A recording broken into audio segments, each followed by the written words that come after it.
Hello, listeners. This is Kat, and welcome back to Put Your Hands Up Podfics. This will be the continuation of Cat's Eyes. This will be part 4, the second half to chapter 2. Man, we should have left earlier. Chishiya sighed. There's nothing out here. The sun had sunk behind the horizon, and game arenas had begun to light up in the distance. Wait, is that one? Arisu asked, pointing at a roadway tunnel. Looks like it, Chishiya said. He hadn't played that one before, but it was unlikely they would make it to another arena before the game started. Guess that's our stop.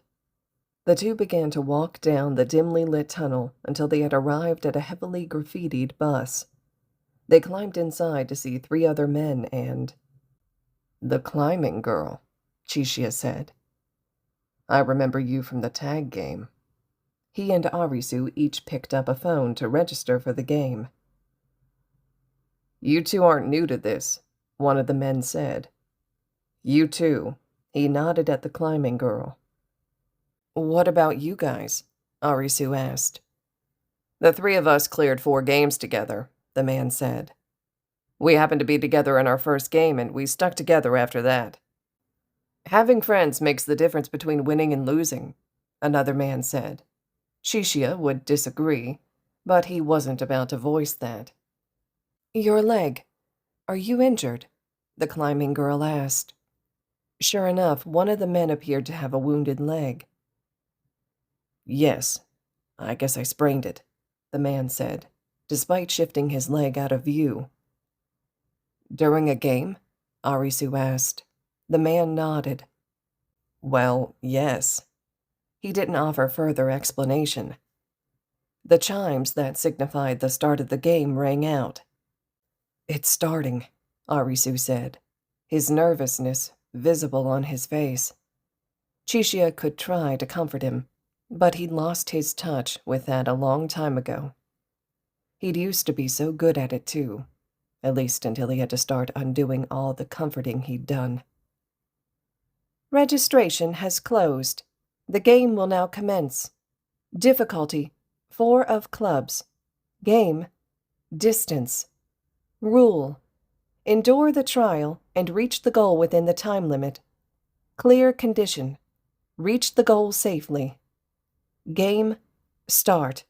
120 minutes remaining. Are they asking us to run?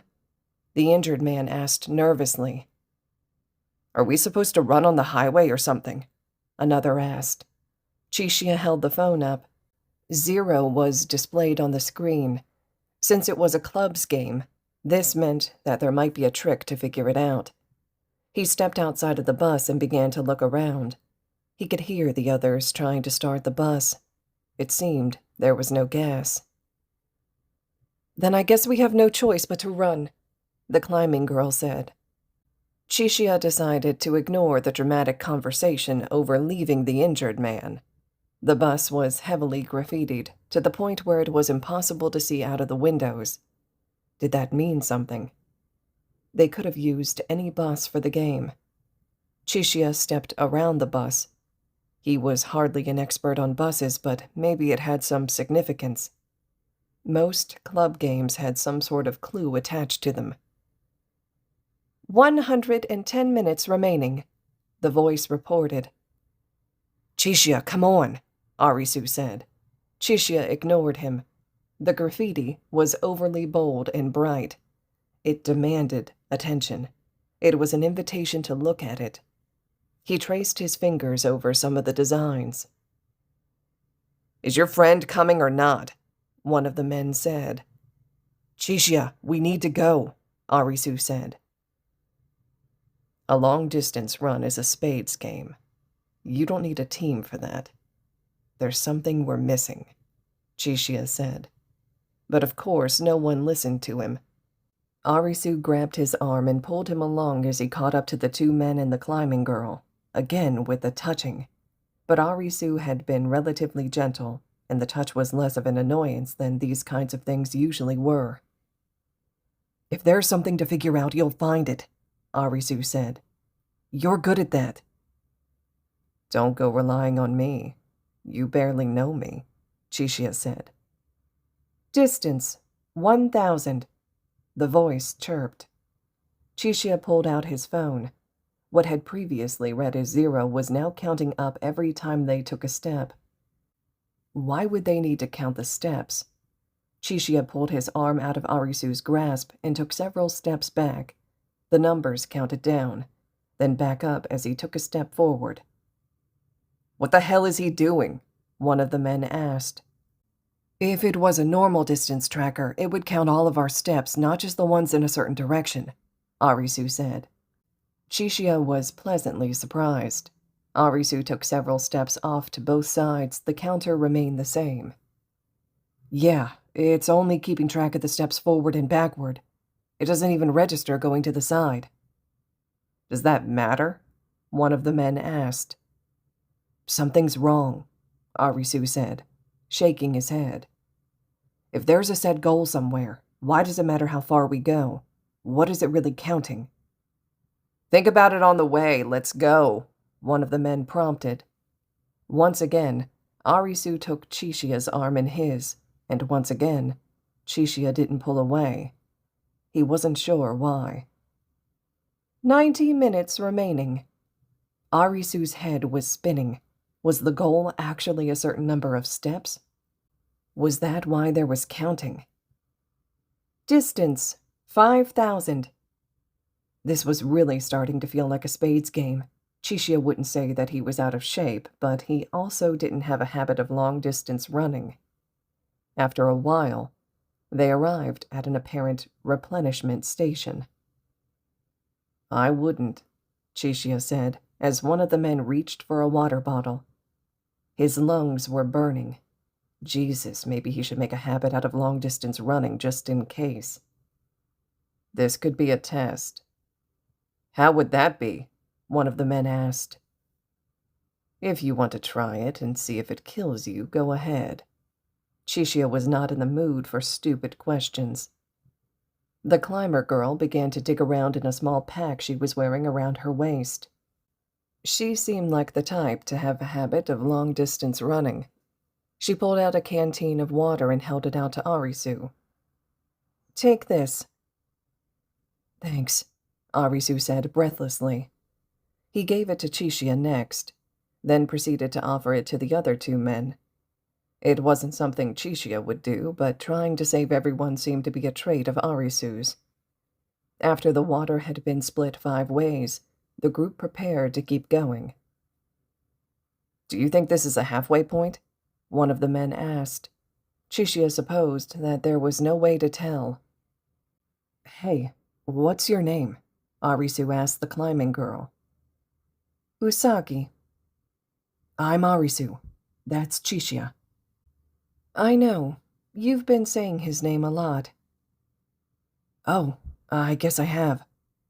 If it hadn't been for the amount of exercise, Chishiya would have sworn that Arisu was blushing.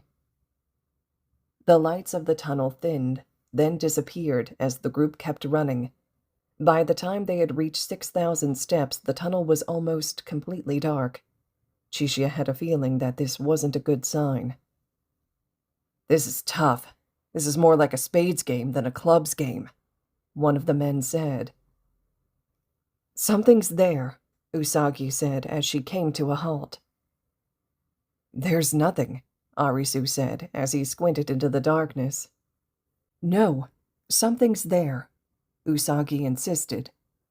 Then Arisu saw it, 2 glowing eyes growing larger as something prowled closer. Chishiya said, as the panther charged. This is new. Run! Arisu yelled as he grabbed Chishiya by the arm again. The group split up, and Arisu chose to follow after Usagi, as he dragged Chishiya along behind him. One of the men wasn't so lucky. He was quickly trapped under a car as the panther swiped at him, before leaping on top of the car. Without warning, the panther pounced at the 3 of them instead. Arisu managed to throw open a car door, slamming the panther in the face. It chose to briefly chase after Usagi again, who climbed on top of a van to avoid it. Chishiya pressed himself up against a wall, watching as the panther switched its target to Arisu, who dove into a car and was trying to close the door. The logical thing to do would be to run now while the panther was busy with the others. Chishiya already knew he couldn't do that. He couldn't leave Arisu to die after trying to convince him to live. He'd have to find a solution. He looked around for anything that could help, a weapon, a distraction. Where the hell was Niragi when Chishiya finally had a use for him? Maybe a police car would be just as helpful. Chishiya threw the door open and dug around inside various compartments until he found what he had been hoping for, a flare. He ran around to the other side of the car Arisu was trying to keep the panther out of and opened the door. He lit the flare and tossed it to Arisu. Here. Arisu wasted no time scaring the panther off with the flare and scrambling out of the car. The four of them made a run for it. Crap, where was the other guy? "Come on!" Arisu yelled. Chishiya slapped a hand over his mouth and shook his head. The man was holding up a small knife as if that was going to do anything. Sure enough, the panther pounced on the man, and a vicious crunching noise filled the space around them. Arisu's face went white. This time, it was Chishiya who grabbed his arm and pulled him back into a jog. Well, there was the distraction Chishiya had been hoping for. Chishiya could tell that Arisu was blaming himself for the man's death, although to Chishiya, it was obvious that Arisu hadn't played a role in it at all, and that there was nothing any of them could do. The man even screamed for them to run, as he was torn apart. Chishiya saw no reason to keep this on his conscience, but Arisu clearly did. The tunnel became well lit once more. It seemed the darkness was for the panther's benefit, or at least to conceal its presence. Hopefully the return of the lights indicated a panther-free zone. "I can't run any further," the remaining man wheezed. "You can do it," Usagi said. "I'm all alone now," the man said as he slowed to a stop despite Usagi's words. "I was only with them for a week, but it felt as if we had been friends for a long time." Arisu stepped back towards the man. "Live on, and talk about them with your wife." "You're right," the man said. That seemed to give him the strength to start running again. The wife part was news to Chishiya. He admittedly didn't pay attention to other people's lives when he had no reason to, but he was more interested in how Arisu, someone who had been prepared to die after becoming alone, had been able to talk someone out of that same fate, with just a few words. It seemed Arisu was just full of surprises. The seemingly endless running continued even to the point where they were told they had reached 8,000 in terms of distance. Arisu was faster than Chishiya. Chishiya was probably the slowest out of all of them, but he stayed by Chishiya's side regardless. Did Arisu feel like he owed Chishiya something? Or had to keep him alive? It should have been annoying, but Chishiya found it to be a little sweet instead, like a puppy trying to defend its owner. Arisu suddenly came to a stop, causing Chishiya to almost slam into him. If Arisu was a dog, he'd probably be a Great Dane.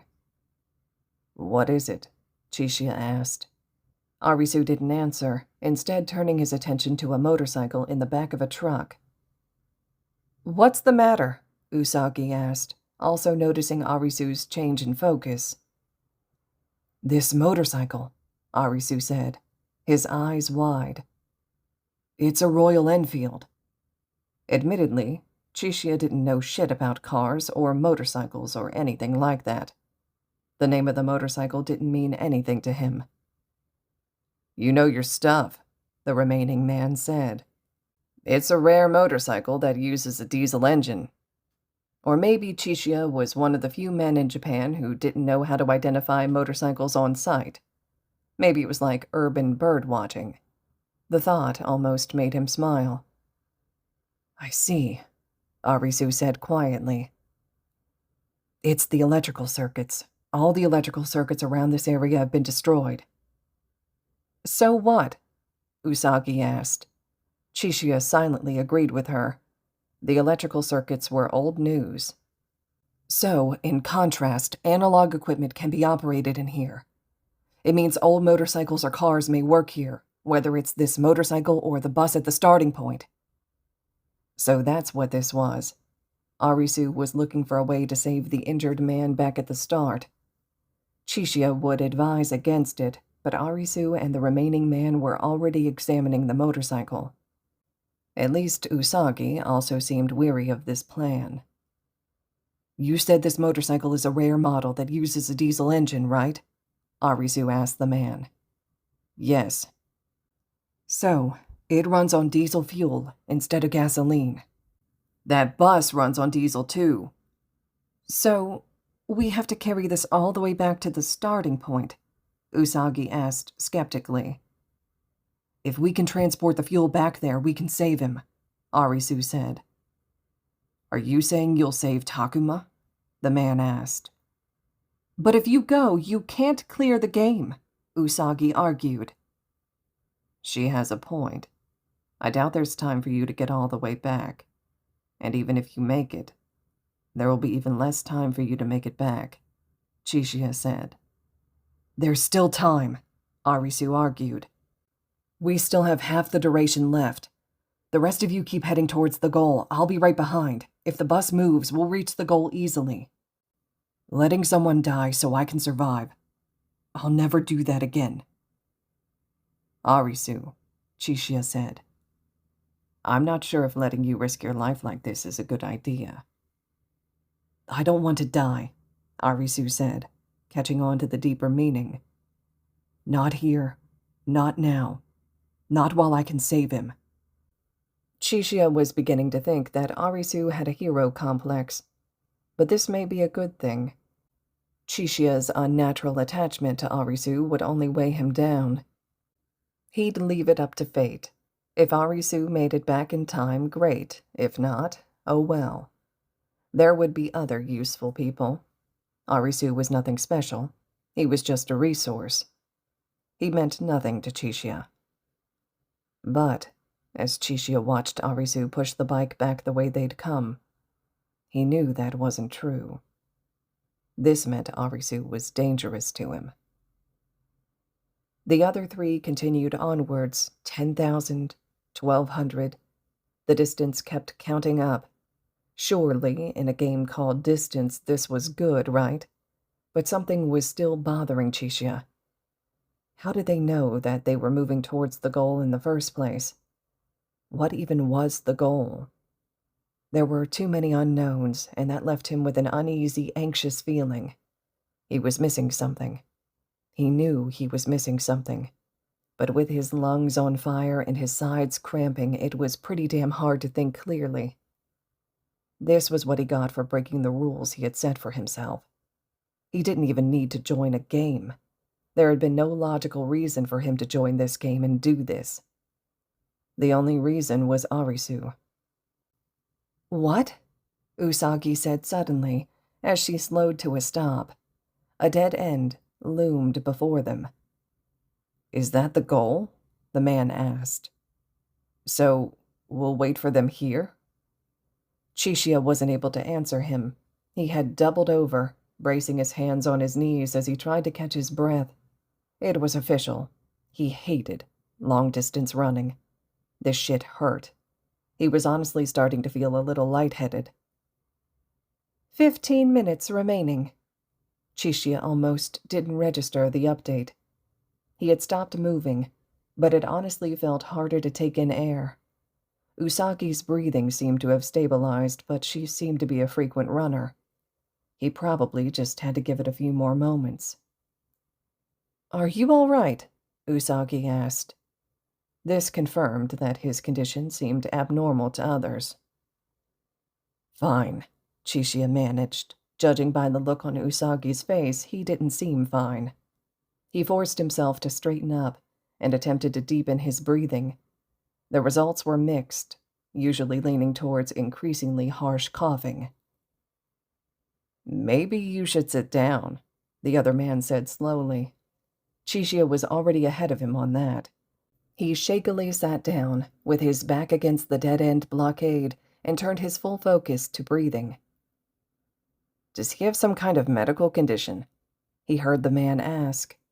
People talking about him as if he wasn't right there was another thing that got on Chishiya's nerves, but that was the least of his concerns right now.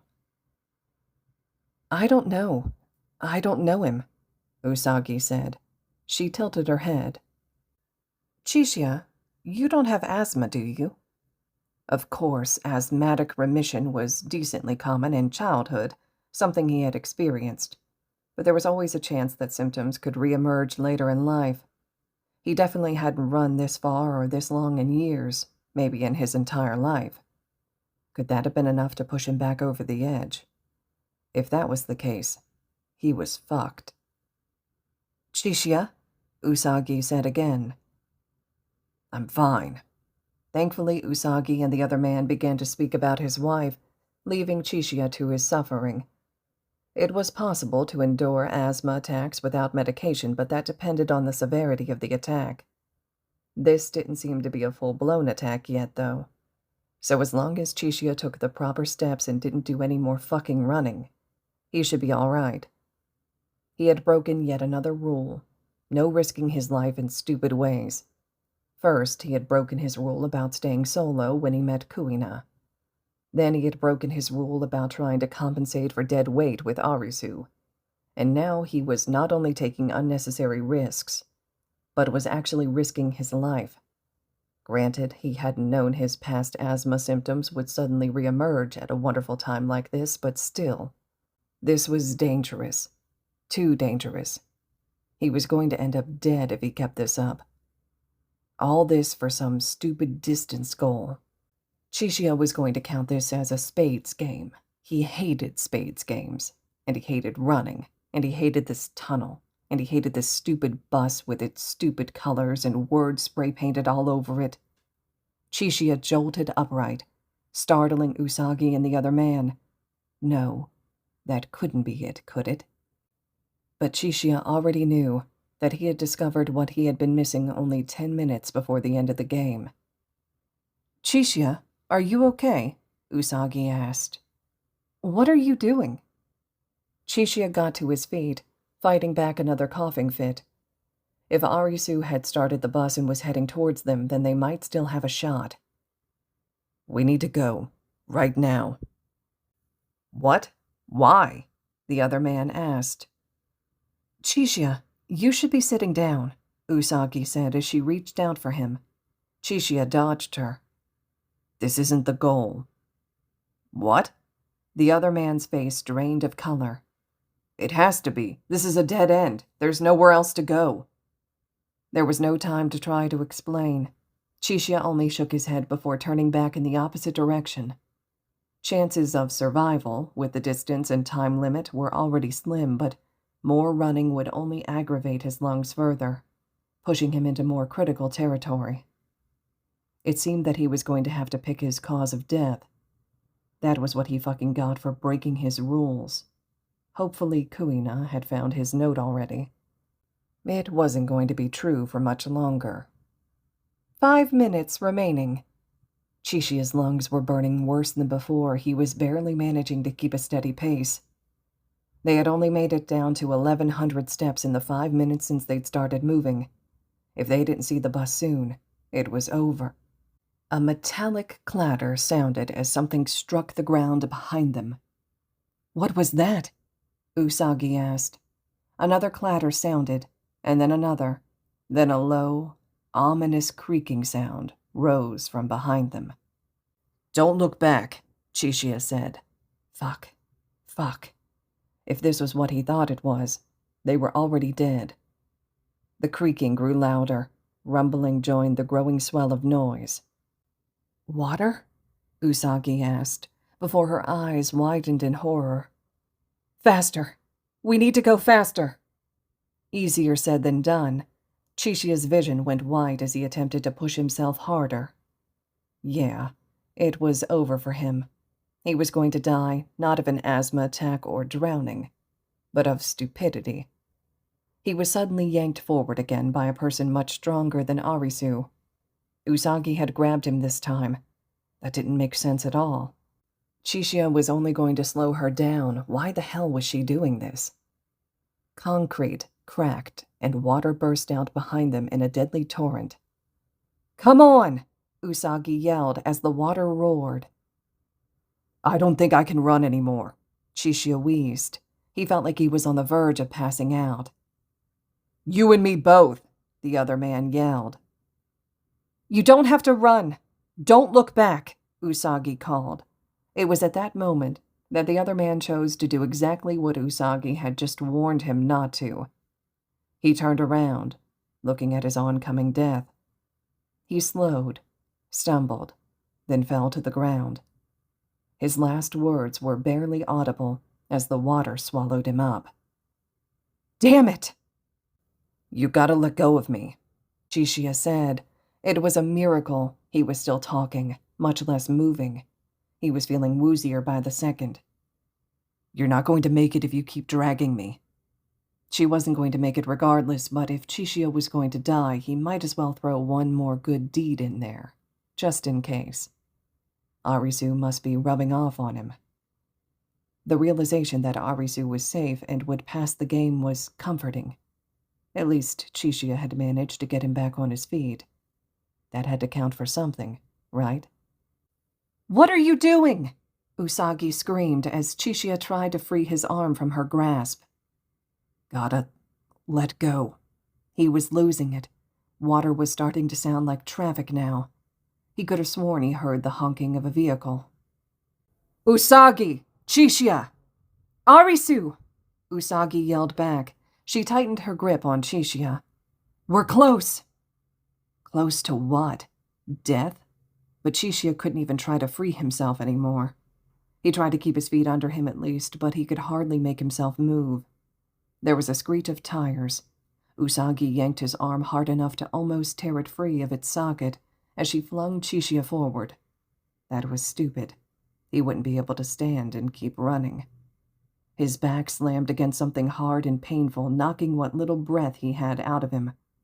Someone else grabbed him now, yanking him further. He fell against something else, then came to rest on a floor that was moving. He heard Usagi scream, felt two people crash against him, then a crushing impact, then nothing. It must have rained. Arisu could hear the peaceful dripping of water droplets outside his window. He liked rainy days. They were calm and peaceful. Water dripped onto his face. Shit, he wasn't that close to the window. Was there a leak? Then he remembered. Arisu forced his eyes open, groaning as his body remembered it was in pain. The bus had been forced onto its side. The others. Arisu pushed himself up, ignoring his body's protests. He could see the injured man waking up, just like he had been, blinking blearily. Arisu had barely managed to yank both Chishiya and Usagi inside the bus before water hit. And to think that he was concerned about them getting blasted by lasers when time ran out. Of course, the games had a worse death in store for them. Chishiya and Usagi, where were they? Arisu's heart nearly stopped when he saw Usagi leaning over Chishiya, doing what his brain registered as CPR. "Is he not breathing?" he exclaimed as he scrambled over. What did he do?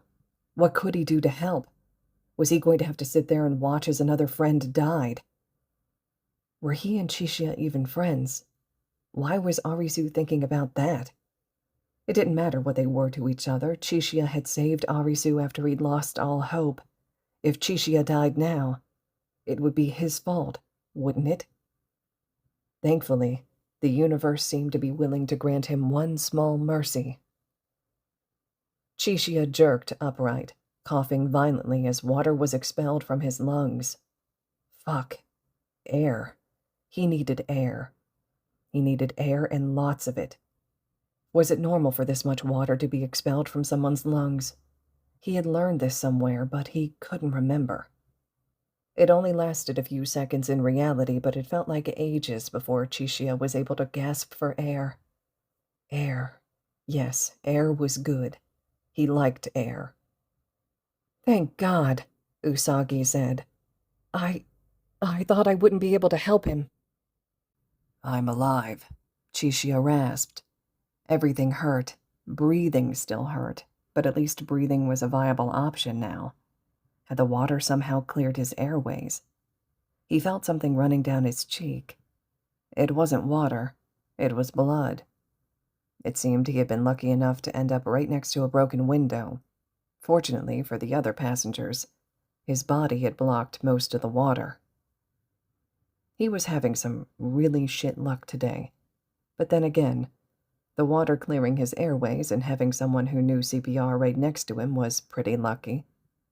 Maybe today was his lucky day after all. "Is everyone all right?" Usagi asked. "Fine, all right," the injured man grunted. Slowly, the four climbed out of the bus, onto the side that was facing upwards. "We should have cleared the game," Arisu said. "We were inside the goal." "Wait, what?" Usagi said. "So, you figured it out too," Chishiya said. Arisu nodded, pointing at the side of the bus they were standing on. Usagi's eyes widened as she saw the large blue goal graffitied onto the bus. "You saved my life," she whispered. "Both of you. If Chishiya hadn't realized the goal when he did, we wouldn't have made it to you in time. And if you hadn't pulled us onto the bus—" She shook her head. "Thank you." "I think it's safe to say that you paid me back," Chishiya said. "I'm willing to call it even if you are." "I can't believe we didn't notice." "It's my fault. I was the one who walked around the bus but didn't realize what the graffiti meant, even though it was spelled out right in front of me. Water must have gotten in his brain. Now Chishiya was accepting blame? That wasn't an official rule, but it might as well be one. Arisu was having an interesting effect on him. "I was always," the injured man said slowly, "right inside the goal." "The numbers were the distance from the goal," Chishiya said. "That's why it counted up and down when we got closer and farther from the bus." "It should have always been at 0, Arisu agreed. The congratulations sound played from the phones, which were somehow still intact. "Game clear. Congratulations." Usagi climbed down from the bus and helped Arisu part of the way down. Before the two helped the injured man down, Chishiya made the brilliant decision to try and climb down by himself, which resulted in him almost falling off of the bus. Arisu helped him down, not saying anything when Chishiya's legs threatened to give way, and he was forced to lean against him. "That's 4 days on our visas," the injured man said, before he turned and started to limp away. "Where are you going?" Arisu asked. "Who knows? I don't know myself." He smiled. "If we're still alive, let's meet somewhere, okay?" Chishiya didn't hear if Arisu responded. His head was swimming again. He was less concerned now since he was breathing relatively fine now, but God, he felt like shit. "Chishiya, hey," Arisu said, shaking him lightly. "His body's been through hell," Usagi said. "Apparently he has asthma." "What? Why didn't you say anything?" Arisu exclaimed. "Remission," Chishiya mumbled as the phone slipped from his fingers. Sleep sounded great right now. "Come on," Usagi said. "Let's go find somewhere to rest." Chishiya was breaking one of his rules again by going with an apparent group, but he wasn't in a condition to argue. He was just glad that both he and Arisu had survived. And Usagi. It had been a very good thing that she had been around. Maybe Chishiya should break his rules regarding strangers more often in certain cases. Or maybe not. That was what had gotten him into this situation after all. For now, He was just going to enjoy breathing. His thoughts could spiral later. His breathing sounds fine, Usagi said. She had brought Chishiya and Arisu back to her camp, where Chishiya had promptly passed out. He's probably just exhausted like the rest of us. That's good, Arisu said. His entire body hurt, but that pain meant that he was still alive. It was almost hard to believe that he had fought so hard to keep his own life after being positive that he wanted to give it up. Once again, he was with two people who were inspiring him to survive. He wouldn't let this end the way things had with Chota and Karube. How many days do you have left on your visa? Usagi asked. 6 now. What about you? Me too. Do you know how many Chishiya had? Arisu nodded. I saw the 4 days we just won being added to his total when he dropped his phone. He had over 5 days left. I don't know why he joined the game. He must have joined it for you, Usagi said. Arisu knew that couldn't possibly be true, but it was nice to think about. Someone like Chishiya caring that much for him. It was thanks to Chishiya that Arisu was still living, after all. Thanks, Arisu said, as Usagi handed him a bowl of food. Where did you get the meat? I go hunting every morning, Usagi explained. I don't want to have to rely on finding food. Arisu nodded. That makes sense. Thanks for sharing with us. Like I said, I owe you. Either way, thanks. Arisu let his gaze wander back over to Chishiya. His breathing did sound normal now, and while Arisu wasn't exactly sure how to tell if something was wrong, he was hoping that this was a sign that Chishiya was doing better. Arisu wouldn't be able to take it if another person died because of him. Maybe we should stick together, Arisu said the next morning when Usagi returned from hunting. The 3 of us. That might be a good idea. Like that guy said, having friends can make a difference in these games. Usagi agreed. We just need to try and avoid hearts games, Arisu said. Other than that, having more friends would be an asset. Oh, hey. You're both up early, Chishiya said. Well, see you around. You're leaving, Arisu exclaimed. Usagi seemed confused. Why are you leaving? I have to get back to something. You're going back to that place, aren't you? The beach, Arisu said. The beach? Usagi asked. Are the people who disappeared there? Arisu asked. Could it be some kind of evacuation center? Usagi cut in. I can't tell you that, Chishiya said. Can we find answers there? Arisu demanded. I want to believe in what Karube said. I'll avenge everyone. I'll stop the mastermind of this game and return the world to how it was before. I will live. To do that, I must go to the beach. That's a lot of work and a lot of trust placed in somewhere you know nothing about, Chishiya said. We'll know things if you tell us them, Usagi pressed.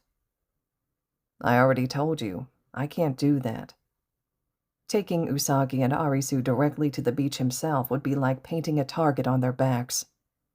Hatter always seemed to know when people had been told about the beach versus those who found it on their own. For some unknown reason, he heavily preferred the latter. I'm not sure if the beach is the right place for you regardless. We won't know until we get there, Arisu argued. You must be able to tell us something. If that's what you want to do, I guess I can't stop you. Chishiya sighed. Just know that going to the beach will change the outcomes of your lives here. Where is the beach? How can we find it? Usagi asked. Or can you not tell us that either? I can't tell you outright, but I guess I could point you in the right direction. He thought for a moment. Its location is in the name, but don't resort to that alone. Everyone who joins the beach has a key. It's a place where you stand out and pool your resources. Good luck. You're going to leave us with a riddle? Arisu asked incredulously. Fitting, isn't it? Chishiya laughed. I'll be waiting for you if you decide to show up. Oh, and one more thing. What? If you make it there, don't mention that you know me, or even know of me. Arisu could tell there was no hidden meaning behind those words. That was a clear warning. Maybe I'll see you guys soon, Chishiya said as he waved, then walked away. I don't suppose we could just follow him, Usagi said. Arisu shook his head. I feel like that would be too easy. All right, listeners, this concludes Chapter 2 of Cat's Eyes. Chapter 3 will be up next, which will continue things along in this story. I'd love to hear the thoughts and reactions you all had to this chapter. Let me know what you thought of the game as it played out, the ways in which the author has incorporated Chishiya into all these scenes that had taken place without him previously. I love seeing this and the creativity that's unfolding here as well. So drop your comments below for me. Let me know your thoughts. Just a reminder, this fic is located over on AO3, so you can always slide over leaving comments, kudos, and support to the original author as well. I'm sure it's much appreciated. And as always, thank you all so much for listening.